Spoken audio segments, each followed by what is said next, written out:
Hello dear students. So I am here with another most important rearrangement, that is Brook rearrangement.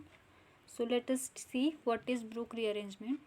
So Brook rearrangement is rearrangement of silyl oxyanion to silyl ether via a reversible process involving a pentacoordinate silicon intermediate is known as Brook rearrangement.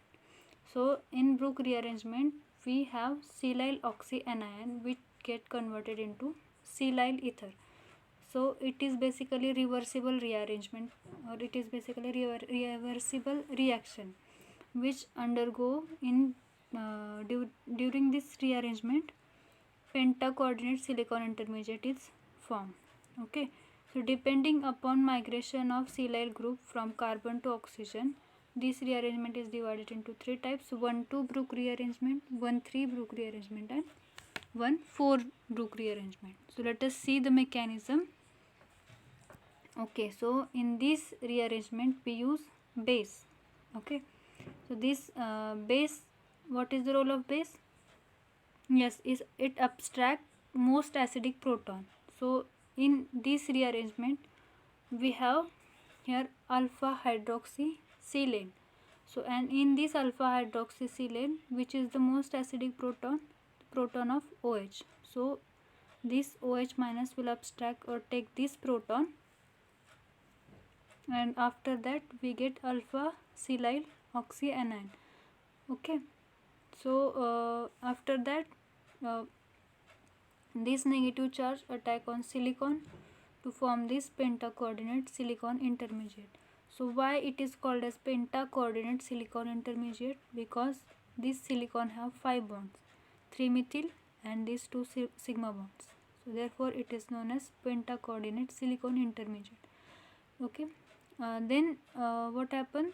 This sigma bond get break down and we get carbanion formation over here adjacent to the terminal carbon. Okay, and in this way our silicon or our silyl group migrated from carbon to oxygen. Okay, carbon why we call this Brook rearrangement as a 1,2 Brook rearrangement? Because during we give number 1 to oxygen and number 2 or second number to carbon. Okay, and then during rearrangement this silyl group migrated from second number, that is carbon, from element having number 1, that is oxygen. Therefore it is known as 1,2 Brook rearrangement. Okay, so we get this kind of structure or this kind of carbanion. Okay, and this carbanion takes proton during workup to form this silyl ether. Okay, this is silyl ether, remember that. What is ether, or what is formula of ether? Structural formula ROR dash. So similarly that this is, if we consider this silyl group as R, then oxygen O, and R dash, this whole group as a R dash. So this is silyl ether. Let us see 1,3 Brook rearrangement.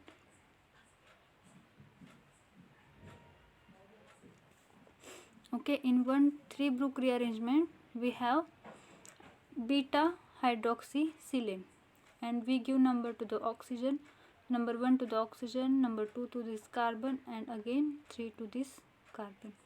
Okay, here we have different base. Here we have tertiary butyl lithium. Okay, so this tertiary, but role is same. It doesn't matter which base we have, the role of base is always same here. It will abstract proton and form silyl oxyanion. Here what we got beta silyl oxyanion. Okay, this carbon is alpha carbon, this is beta carbon. Okay, so we have beta alpha beta silyl oxyanion. Oxygen has negative charge, therefore oxyanion. Okay, then this beta silyl oxyanion forms a pentacoordinate silicon intermediate. This is pentacoordinate. Why this is pentacoordinate? I have already told you, because silicon has 3 groups, that is 3 methyl group and 2 bonds, 2 sigma bonds. Okay, total 5 bonds are there. Therefore, it is penta-coordinate silicon intermediate which undergo rearrangement, and during the rearrangement, silicon group migrated from carbon towards the oxygen. That is, carbon is carbon number 3, from carbon number 3 to carbon element having number 1, that is oxygen. Okay, so and then it forms carbanion over here adjacent to the terminal carbon. Okay, and this carbanion takes proton during workup to form a silyl ether. Okay, our reactant is hydroxysilane, and our final product is silyl ether, and reagent is tertiary butyl lithium. Here I have written THF, tetrahydrofuran.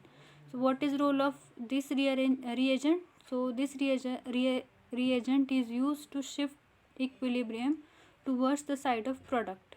Okay, sometimes instead of THF we have electron withdrawing groups in our reactant. So role of electron withdrawing group and tetrahydrofuran is same. Both shift equilibrium towards the side of product or towards right side. Okay, let us see next rearrangement, that is 1,4 Brook rearrangement. Likewise 1,3 rearrangement, again we have base.